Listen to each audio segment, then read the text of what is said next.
Quiet on the set. Camera speed. Sound production, take 1. Action! AKAPADers, here we go. So, I love these episodes. I was watching this movie. I saw the entire thing like just happening in front of my face. And I cannot wait to talk to my AKAPAD, my film buffers out there about this movie. Because a lot of what we're about to cover, this is the intent of the podcast.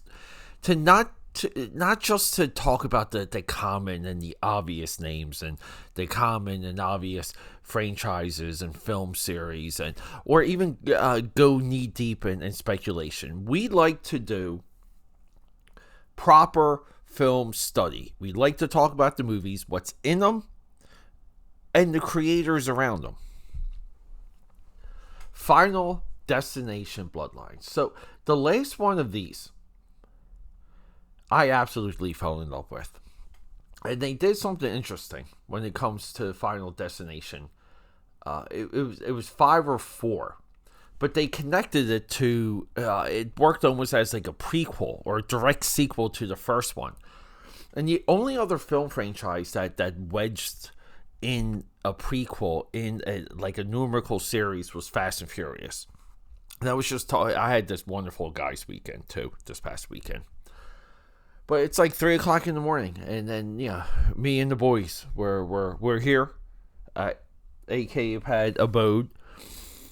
My fiance, my wonderful fiance, she is doing a girls' day with a lot of the kids, a lot of back then, but they're grown ups now. But a lot of the women that she grew up with, and like the symmetry of that, and we didn't even plan it. It just kind of worked out that way. But it's 3 o'clock in the morning, and the boys have been drinking all day. We've been eating hot dogs and burgers and mozzarella sticks and French fries all effing day. So we're out of our minds. But Fast and Furious comes up. And I blew people's minds when I explained to them the sequence of Fast and Furious 6, 3, 7. And the whole introduction of Jason Statham. And how his opening for Fast and Furious 7 is the most inspired action movie opening I think I've seen in quite some time.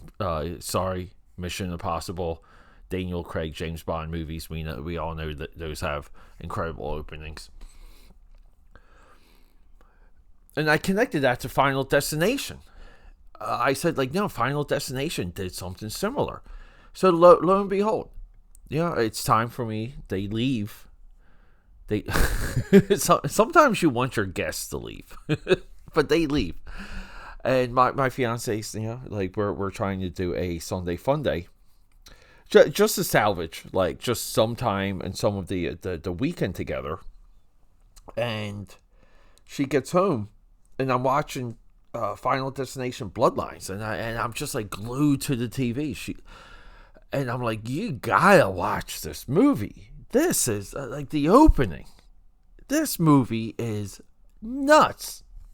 Because we kind of like she's become a little bit more comfortable with the gore stuff. But it's almost like once the gore and the the torture porn, once it unnerves you, you kind of crave it. It's like eating spicy food. It's a weird thing.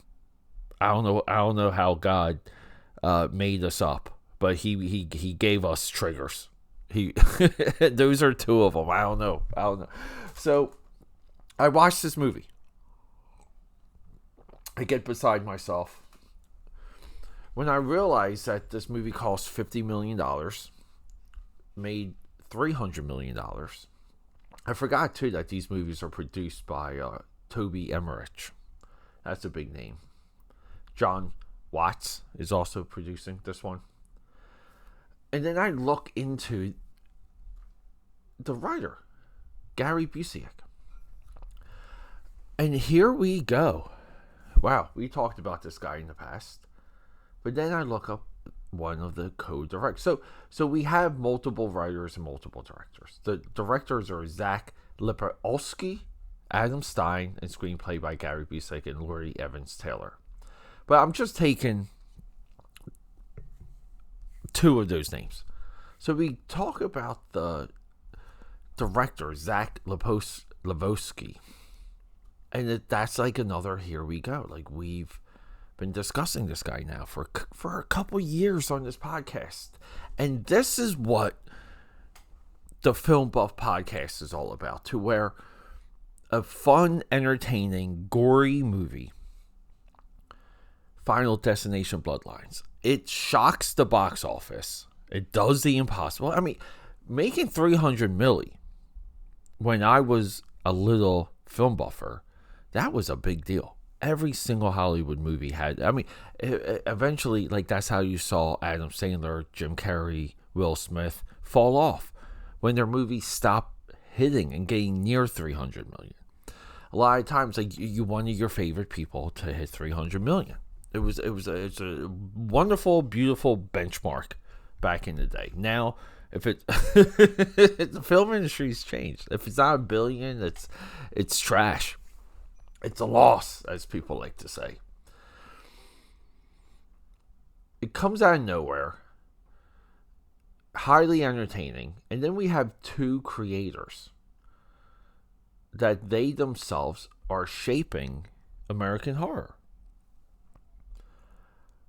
People want to talk about the implications of the series, the concept of Final Destination. If you're not familiar with it, it's death's design. If you avoid death's design, if you trick death, if you avoid destiny, destiny will come back for you. This movie takes it generationally. We kind of have a generational bloodline also happening pre and around Final Destination 1. So now, like, the concept of this series, which, you know, like, we're in film 6 here.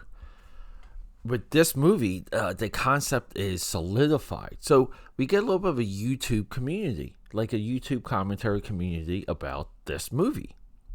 This whole series, which is Death's Design. Is there something grander happening? Is there hints? Is there clues? And people have put those videos together. They've combed every single one of these movies. And a little bit of a cottage industry has come up around Final Destination, which back in the day was just a gimmick movie. It was just a gimmick. And a lot of times, like, movies like Scream, gimmick. Movies like The Purge, gimmick. But those movies keep going on and on. This is a concept gimmick. It's not so much of a slasher or a monster or like some main, like, evil entity. This is a very broad concept, which, believe it or not, is godly. Here we go, guys. Thanks for hanging out with the Film Buff. We're dealing with intelligent design here. We're dealing with a designed path for you. And if you avoid it, that design will meet its end, which is you. Right? It's the end of your life. And some might say that the Almighty has designed our destinies. This is a very deep position here. And I think Bloodlines solidifies that. And along the way, we get these crazy, horrific, goofy deaths. And the entire time, it's just anticipation. And then the path of some of these deaths. Because, again, if you're not familiar, the opening scene, for example, it all involves, like, a single penny. And you just see how one penny just creates endless havoc. It's crazy. But you're clenching the seat. You're tense the entire time you're watching this stuff slowly unpack itself and slowly unfold. It's riveting. And I don't want it to go away. I want this series to continue. I am grateful that this movie kicked ass at the box office so we get more. I kind of want to go back and watch the other films at this point. And you want to say that because of the digital technology and just the straight capabilities of them designing massive set pieces around these, proposed accidents, but we know they're not accidents. It's death's design. We have a whole sequence with a rake in this movie, and the trampoline and the lawnmower, and it's just crazy. It really is. I'm saying it's crazy just thinking about it.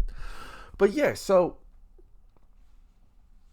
we have our creators, and I just want to review some of these other films that these guys have touched that we put our hearts out on this podcast. And we kind of say thank you because these two individuals are amazingly consistent. So our director is a writer-director. Now, years ago, for the 31 Days of Dread, I thought about doing all the Leprechaun movies. And I thought about doing all the Leprechaun movies around St. Paddy's Day or leading up to it. Things get complicated on this podcast sometimes. But during that time, 2014, Leprechaun Origins, I've been wanting somehow to frame the Leprechaun series into the Film Buff podcast. Haven't quite got there, but Leprechaun Origins is one of the, it's right there with an in-series horror reboot equal to Scream, which will come up in a couple minutes, and Final Destination. We can argue that Final Destination Bloodlines is an in-series reboot. Just the way it resets the series, very similar to Fast and Furious 5 or Mission Impossible Ghost Protocol, which would be MI4. Freaks 2018, Dead Rising Watchtower. Not familiar with that. He did the live action Kim Possible, which I would be totally into watching that. I didn't even know that existed. Yeah. Final Destination Bloodlines. He also is a seasoned actor. He has quite the filmography between director and actor.